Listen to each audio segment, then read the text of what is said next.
तो नेक्स्ट हम लोग ह्यूमन फिजियो में चैप्टर चालू करते हैं, body fluids and circulation. Okay, चलो इसमें फर्स्ट क्वेश्चन है 2022 का, statement wise obviously two statements. The कोएगुलम is formed of network of threads called thrombin. Thrombin का बना रहता है क्या? नहीं, network of thread called fibrin. Fibrin से बना रहता है। Spleen is the graveyard of erythrocytes. देखो सेकंड स्टेटमेंट करेक्ट है, spleen is the graveyard of erythrocytes, ये करेक्ट है। तो second statement correct, first is wrong.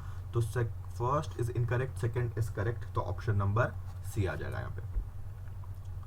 Fibrin का होता है, फिब्रिन के नेटवर्क से बनता है वो। मैच लिस्ट 1 और लिस्ट 2, और इसका क्वेश्चन इस साइड दिया पे है यहाँ पे। ओके, ग्लाइकोजन, ये भी 2022 का क्वेश्चन ही है। Okay, glycogen, globulin, steroid and thrombin. Okay, glycogen, globulin, glycogen क्या है? स्टोरेज प्रोडक्ट है ये, तो ए का 4 है, ए का इधर भी 4 है, तो दो ऑप्शन ऐसे ही एलिमिनेट हो गए। फिर स्टेरॉइड्स क्या है? स्टेरॉइड क्या है? Hormone, antibody. ग्लोब्यूलिन क्या होगा? डिफेंस में यूज होता है, तो वो एंटीबॉडी में जाएगा, तो बी का 3। देखो एल्ब्यूमिन, एल्ब्यूमिन और ग्लोब्यूलिन, आप हमेशा कंफ्यूज हो गए, हमेशा ग्लोब्यूलिन। तो आप ऐसे जो चीज़ें आप कंफ्यूज होते हैं ना, उसको एक पेज पे लिख के रखा करो, ताकि आप टेस्ट देते समय, जो भी टेस्ट दे रहे हो आप, मेजर माइनर जो भी टेस्ट दे रहे हो, तो उस टाइम पे आप रिवाइज करो बार बार इसको, जो भी आप कॉन्स्टेंटली भूलते रहते हो। Albumin helps in blood colloidal osmotic pressure. Okay, और globulin defence, globulin first defence है, तो बी का आ जाएगा डिफेंस, एंटीबॉडी से ही करेगा। फिर स्टेरॉइड हार्मोन हो सकता है, स्टेरॉइड बायोकैटलिस्ट हो सकता है क्या? नहीं। थ्रोम्बिन बायोकैटलिस्ट हो सकता है, तो सी का 1, बी का 2, तो सेकेंड ऑप्शन का सी आ जाएगा। ओके, सेकेंड ऑप्शन का सी आ जाएगा। Person with A B blood group is called universal recipient. Actually में A B positive is universal recipient. Okay, तो absence of antibodies of anti A anti B in plasma, absence of antigen, antigen तो दोनों present है, गलत है। Absence of antigen A and B in plasma, antigen plasma में होता है क्या? गलत। Absence of presence of antibody anti A anti B on RBC, RBC पे एंटीबॉडी होता है क्या? ये भी गलत। तो फर्स्ट ही आ जाएगा, क्योंकि इसके पास दोनों है, सेल के ऊपर दोनों है, ए भी है बी भी है। तो अगर सिर्फ ए रहता तो एंटी बी पाया जाता था प्लाज्मा में, अगर सिर्फ बी रहता तो एंटी ए पाया जाता था प्लाज्मा में। क्योंकि दोनों हैं, दोनों ही नहीं आएंगे, तो प्लाज्मा में कुछ भी नहीं है, तो आप कौन सा भी डोनर का ब्लड डाल दो तो वो रिएक्ट करेगा नहीं, क्योंकि एंटीबॉडी है ही नहीं रिएक्ट करने के लिए। ओके, तो एक्चुअली ए बी प्लस, तो इसमें अगर आर एच भी रहेगा तो ये यूनिवर्सल डोनर है। अगर आपने समझो ए बी खाली दिया है आपको, तो ए बी नेगेटिव भी तो हो सकता है, कुछ नहीं लिखा है तो ए बी नेगेटिव ले लेंगे हम लोग। नेगेटिव है, उसमें आपने आर एच, समझो कोई भी आर एच पॉजिटिव ग्रुप डाल दिया, कोई भी ए बी और ओ में से कोई आपने आर एच पॉजिटिव ग्रुप डाल दिया, तो रिएक्ट तो करेगा ना, क्योंकि इसमें एंटीजन रहेंगे। आर एच नहीं है तो आर एच एंटीजन रहेगा उसका, एंटीबॉडी, आर एच एंटीबॉडी वैसा। तो actually A B plus is the universal recipient. Similarly O is a universal donor नहीं, O minus is a universal donor. Okay, which enzyme is helpful in conversion of inactive fibrinogen to fibrin. Fibrinogen to fibrin कौन convert करता है? Thrombin. और कौन करेगा? देखो thrombokinase से, ये थ्रोम्बोकाइनेज से थ्रोम्बिन कैल्शियम के प्रेजेंस में होता है। Sorry thrombokinase is enzyme, prothrombin से होता है वो। तो यहाँ पे थ्रोम्बोकाइनेज जो है वो ये है। देखो इसका एक्चुअल कैस्केड रिएक्शन कैसा होता है? पहले होता है प्रोथ्रोम्बिन, प्रोथ्रोम्बिन कन्वर्ट होता है थ्रोम्बिन में with the help of thrombokinase and calcium, thrombokinase and calcium plus ion। फिर प्रोथ्रोम्बिन किसको, प्रोथ्रोम्बिन किसे कैटेलाइज करता है? फिब्रिनोजन, फिब्रिनोजन, जेन मतलब इनएक्टिव है, या प्रो मतलब इनएक्टिव है, ये मैंने डाइजेस्टिव में भी बोला था। इसको फिब्रिन में करता है। ये सोल्यूबल होता है इन प्लाज्मा, ये इनसोल्यूबल थ्रेड्स बनाता है, इनसोल्यूबल होता है। फिब्रिन भी नहीं, फिब्रिन का पॉलीमर फिर होता है, पॉलीमराइजेशन होगा तो फिब्रिन थ्रेड्स बनेगा बड़ा बड़ा। अगर ये मोनोमर इनसोल्यूबल है तो फिब्रिन का पॉलीमर भी इनसोल्यूबल रहेगा, ये थ्रेड्स जाके मेशवर्क लाइक स्ट्रक्चर्स बनाएंगे, तो आपका क्लॉटिंग होगा। ये होता है cascade reaction for clotting. A person with A B blood group are called universal recipient, this is due to absence of anti A and antibody in plasma. वापस same question देखो, वापस 21 में वो पूछा गया था और ये किधर पूछा गया था 21 में। अच्छा, एक ही क्वेश्चन 2 बार रिपीट कर दिया इन लोगों ने, शायद हो सकता है ऐसा भी। Okay, match the following column and select the correct option. Correct option में इसिनोफिल्स, बेसोफिल्स, न्यूट्रोफिल्स, लिम्फोसाइट। इसमें देखो ये इसिनो, बेसो और neutrophils, this are the granulocytes, granulocyte, और ये है ए ग्रैन्युलोसाइट। ओके, ए ग्रैन्युलोसाइट में लिम्फोसाइट और मोनोसाइट्स भी आते हैं। तो सबसे पहले बताओ अबेंडेंस किसका ज़्यादा है? 75% अप्रॉक्स इसका अबेंडेंस है, सबसे ज़्यादा ये न्यूट्रोफिल्स। उसके बाद लिम्फोसाइट्स, फिर मोनोसाइट्स। लिम्फोसाइट 6 to 8% आएगा, ये कितना 75% अप्रॉक्स आता है, और मोनोसाइट 6 to 8%। बेसोफिल्स बहुत कम, बेसोफिल्स मिनिमम होता है, और ये बीच में आ जाएगा 2 to 3% ऐसा कुछ। तो ये भी कभी कभी पूछ लेते हैं, देखना ये प्रीवियस ईयर में बीच में कभी ना कभी आएगा, क्योंकि पूछा जाता है ये बहुत ज़्यादा। अभी इसमें से काम क्या है, हमें तो परसेंटेज नहीं पूछा है, हमें पूछा है काम क्या है किसका किसका, व्हाट इज द फंक्शंस पूछा है। इम्यून रिस्पॉन्स के लिए कौन काम करेगा? phagocytosis, release of histamine, destructive cells and enzymes, enzyme granules containing histamine, enzyme granules containing histamine, eosinophils, basophils, neutrophils। Okay, तो इसका काम क्या क्या करेगा? तो जो ऑप्शन ए है eosinophils, it releases granules containing histamine। Lymphocyte वो हो जाएगा अपना इम्यून सिस्टम के काम में, लिम्फोसाइट इम्यून सिस्टम करेगा। बी लिम्फोसाइट, टी लिम्फोसाइट, ये तो पढ़ा रहेगा, खाली आपको इतना ही पता है तो आपको ऑप्शन मिल जाएगा डी ऑप्शन ही करेक्ट है। ठीक है, लिम्फोसाइट्स इम्यून रिस्पॉन्स है तो यही करेक्ट हो जाएगा। बाकी चेक कर लो कि बी का क्या हो जाएगा 4, सॉरी हाँ बी का 4 आना चाहिए, बी का आएगा 4, क्योंकि बेसोफिल्स रिलीज करता है हिस्टामिन, सेरोटोनिन, ये सब बेसोफिल सीक्रेट करता है। Eosinophil destructive releases histamine, destructive enzymes. एक आएगा 3, क्योंकि eosinophils is responsive for, eosinophil responsive for क्या होता है, ये एलर्जी के लिए, एलर्जी के लिए रिस्पॉन्सिबल होता है, तो इससे रिलीज हिस्टामिन रिलीज होगा इसमें से। तो और डिस्ट्रक्टिव एंजाइम मतलब वो सेल्फ कुछ भी, मतलब जिसे हमें फॉरेन बॉडी नहीं माना चाहिए तो उसे फॉरेन बॉडी मान के ये एंटीबॉडी मतलब एलर्जिक रिएक्शन दिखाते हैं। न्यूट्रोफिल्स फैगोसाइटोसिस, न्यूट्रोफिल्स और मोनोसाइट्स फैगोसाइटोसिस दिखाते हैं, ये तो जग प्रसिद्ध है इनका फंक्शन। चलो next is match the column of item 1 and column 1 and column 2, select the correct options given below। Fibrinogen, albumin, globulin. फिर से बोला मैंने एल्ब्यूमिन ग्लोबिलिन नाम फर्क, ये कंफ्यूज हो सकते हो, बट फिब्रिनोजेन का तो पता चल जाएगा ब्लड क्लॉटिंग। तो ऐसा देखो कि बी के 2 से सॉल्व हो रहा है क्या, नहीं, इन्होंने पूछा है फिर भी। देखो osmotic balance, blood cholesterol, osmotic pressure, osmotic balance, और ग्लोब्यूलिन का बी का 3 आ जाएगा, तो बी का 3 आएगा। वेट अ मिनट, ये बी का आ जाना चाहिए 3, मैं बी का ये क्यों देख रहा था, सॉरी मैं ऑप्शन गलत देखने लग गया। ए का आएगा 2, तो ए का 2 पे सॉल्व हो रहेगा, इस हो रहा है, तो 7th का आ जाएगा सी। बाकी सब भी देख लो, बी का आ जाएगा 3, defence mechanism, globulin, albumin, osmotic pressure, ये भी करेक्ट है। In adult human RBCs are enucleated. Which of the following statements is most appropriate explaining this feature? They do not need to reproduce. They are somatic cells. They do not metabolize. किसने बोला metabolise नहीं करते, तो काम कैसे करते फिर? All the internal space of RBC available for oxygen transport, ये करेक्ट है। तो 4th आना चाहिए आपका, 4th आना चाहिए। और क्या आएगा, और कौन सा है यहाँ पे? They do not reproduce, somatic cells metabolize, 3rd नहीं आना चाहिए।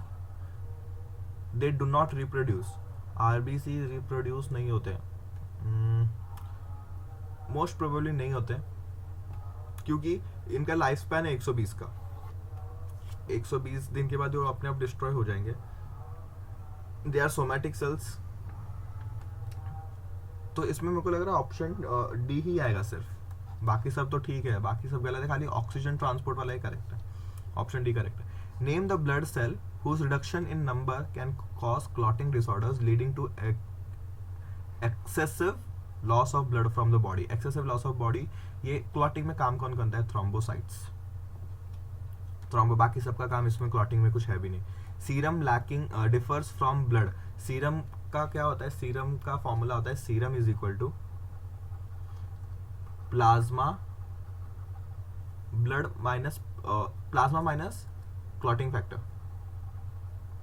Plasma minus clotting factor, serum का ये फॉर्मूला था। प्लाज्मा में से अगर क्लॉटिंग फैक्टर निकाल दोगे तो वो सीरम बन जाएगा, तो इसीलिए बोलते हैं सीरम कभी क्लॉट नहीं होगा, तो लैकिंग क्लॉटिंग फैक्टर बहुत अच्छा क्वेश्चन है।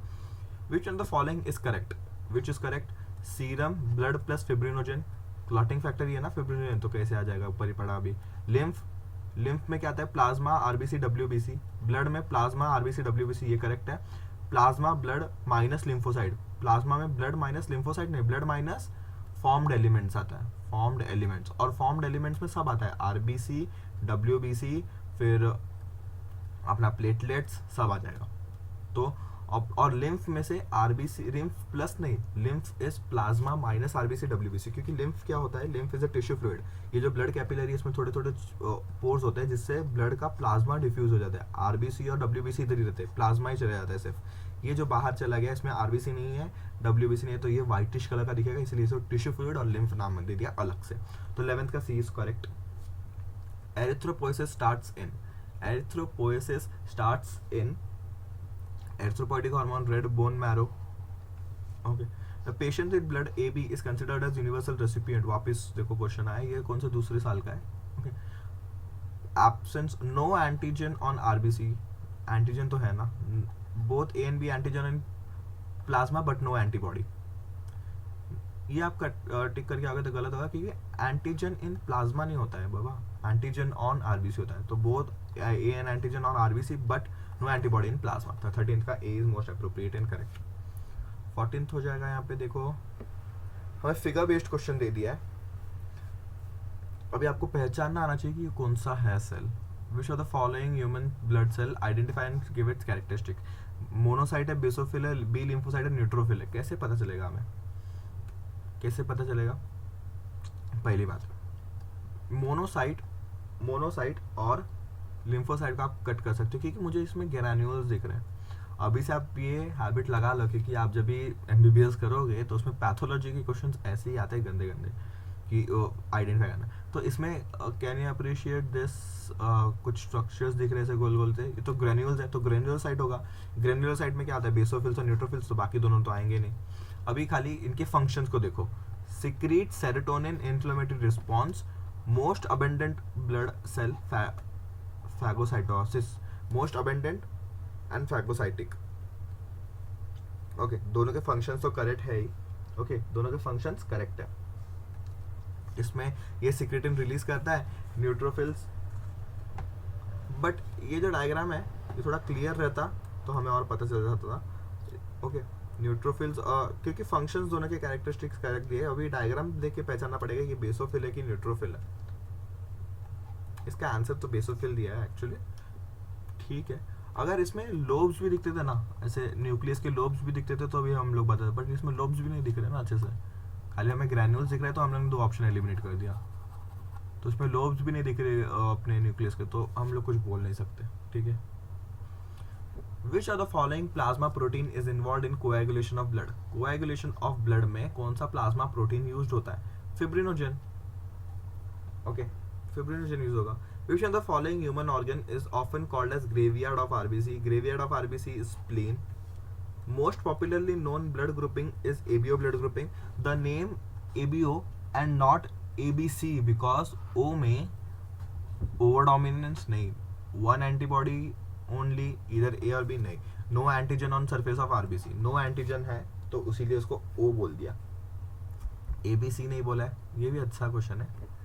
Compared to blood, our lymph has plasma without proteins, more WBC, no RBC, more RBC, less WBC, no plasma।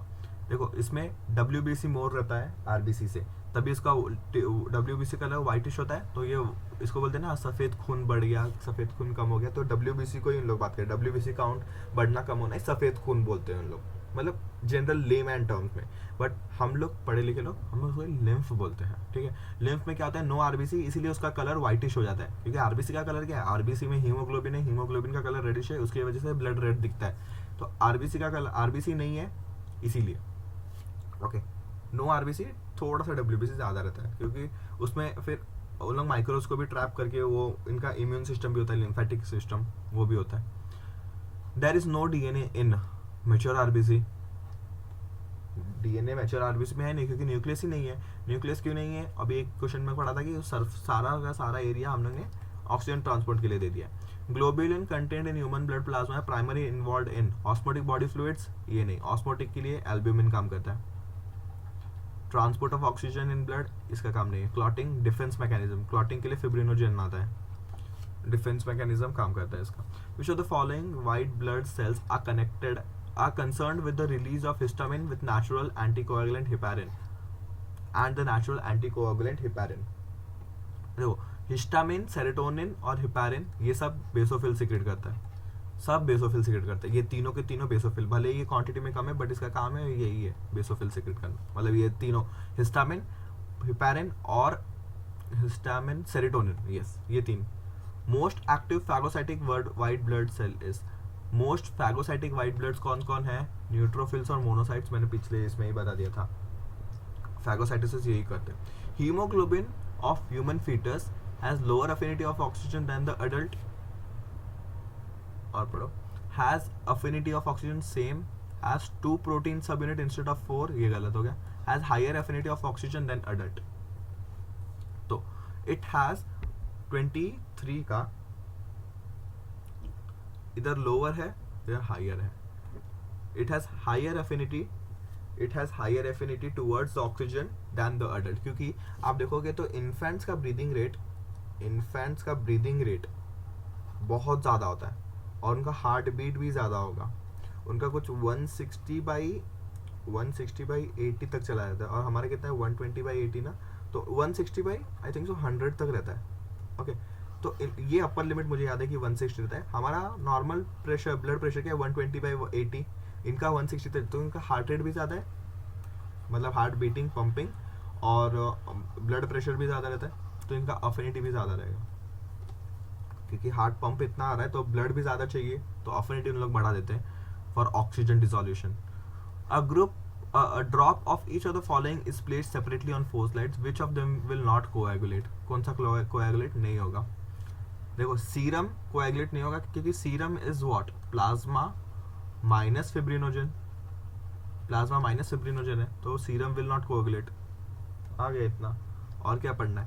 Sample from thoracic duct of lymphatic system, whole blood from pulmonary vein, blood plasma में तो protein है तो coagulate हो जाएगा।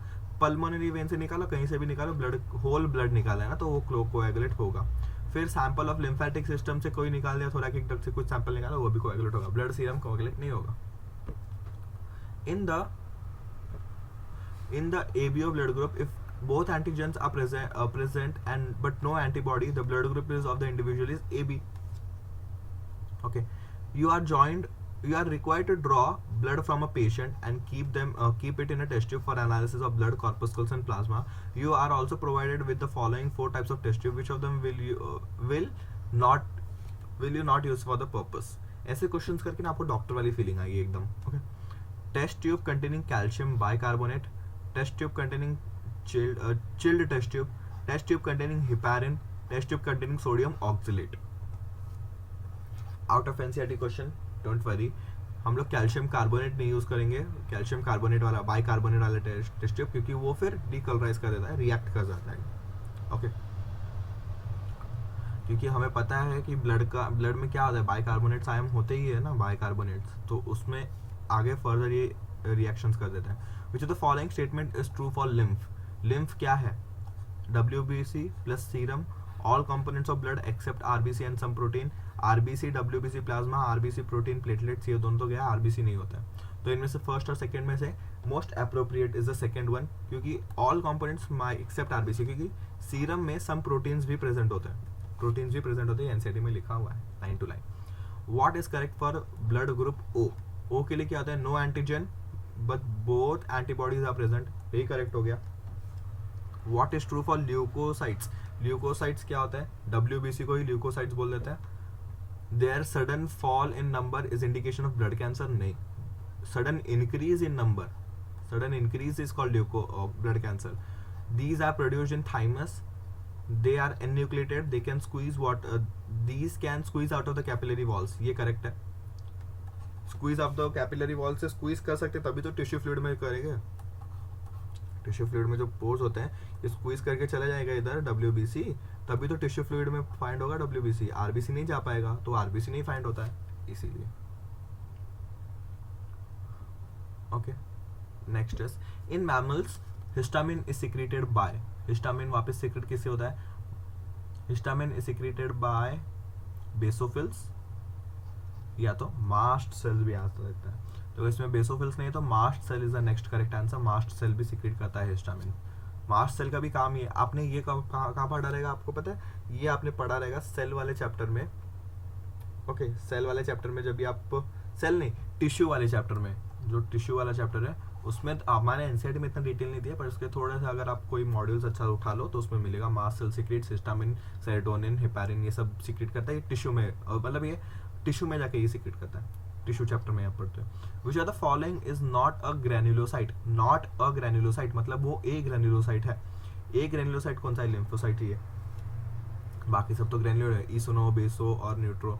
मतलब ये जो granules है वो किसके साथ रिएक्ट कर रहे हैं, न्यूट्रल मतलब कुछ भी रिएक्ट नहीं होगा, इसिनोफिल्स, बेसोफिल्स, बेसोफिल मतलब बेस के साथ रिएक्ट, एसिड के साथ रिएक्ट करेगा, और इसिनोफिल्स मतलब बेसिक, सॉरी बेसोफिल मतलब बेसिक डाई से वो कलर देता है ग्रैन्यूल्स, और ये एसिडिक डाई से कलर देता है, इसको एसिडोफिल्स भी बोलते हैं, इसिनोफिल्स भी बोलते हैं, कंफ्यूज ना हो।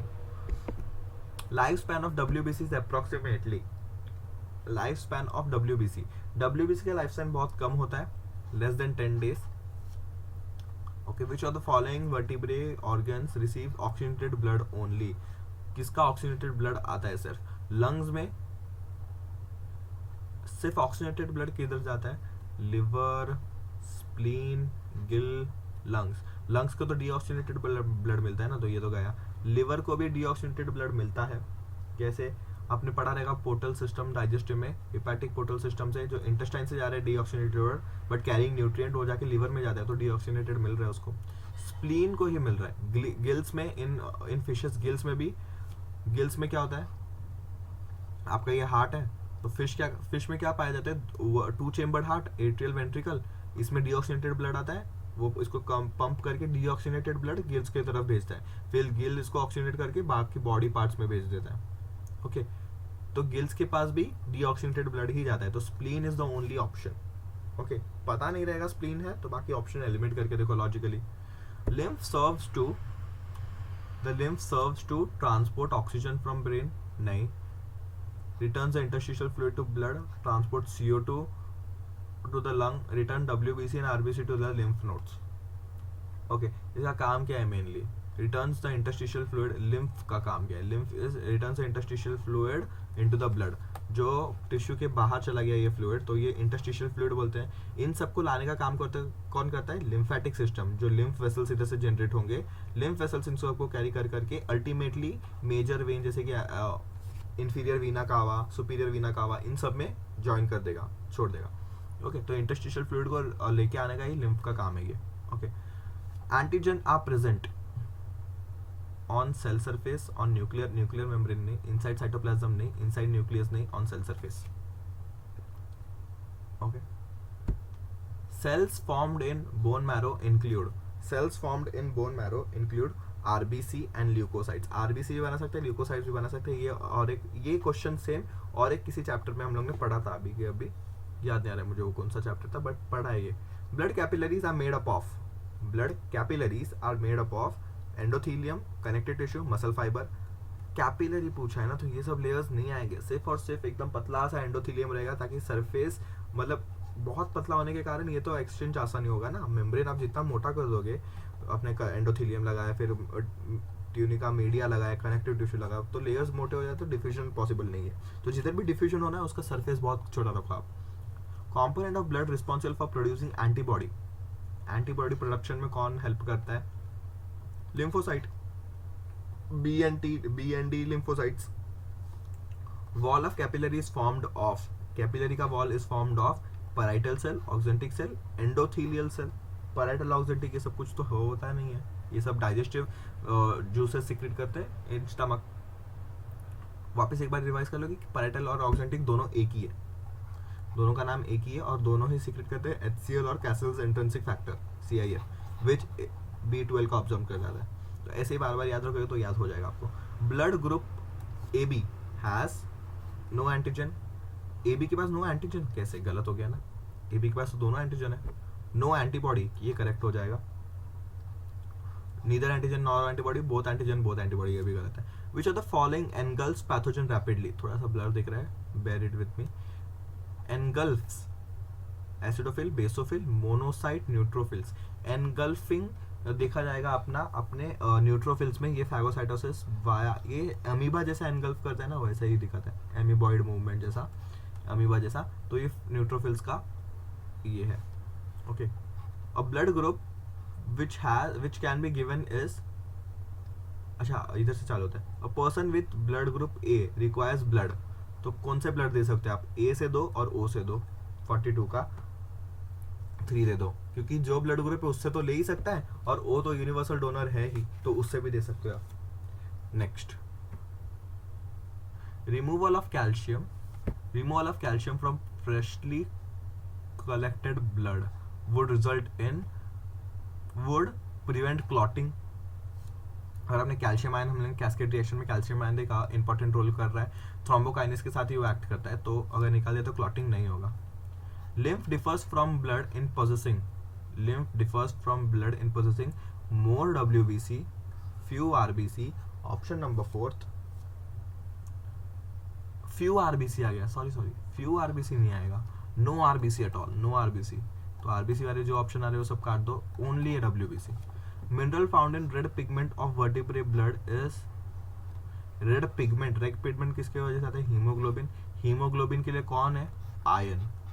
बहुत अच्छा क्वेश्चन है, क्योंकि ये क्वेश्चन आपको बायोलॉजी में मिले ना मिले, बट ये आपको मिलेगा आपके कोऑर्डिनेशन कंपाउंड जो चैप्टर है ना केमिस्ट्री में, कोऑर्डिनेशन कंपाउंड के चैप्टर में एनसीईआरटी में स्टार्टिंग में ही दिया है कि मैग्नीशियम फाइंड होता है इन क्लोरोफिल के में कोऑर्डिनेशन बॉन्ड बना के, कॉपर फाइंड होगा, एक प्रोटीन दिया है उसमें, या दूसरा कुछ एग्जांपल है वो याद नहीं है मुझे, कॉपर दिया है एक के साथ, और आयन दिया है इन हीमोग्लोबिन, ये सब कोऑर्डिनेशन कंपाउंड के एग्जांपल्स है, तो इस उधर से भी आप मदद ले सकते हो। Okay, RBC do not occur in, RBC किसके पास नहीं होते, cow, frog, cockroach and enamel.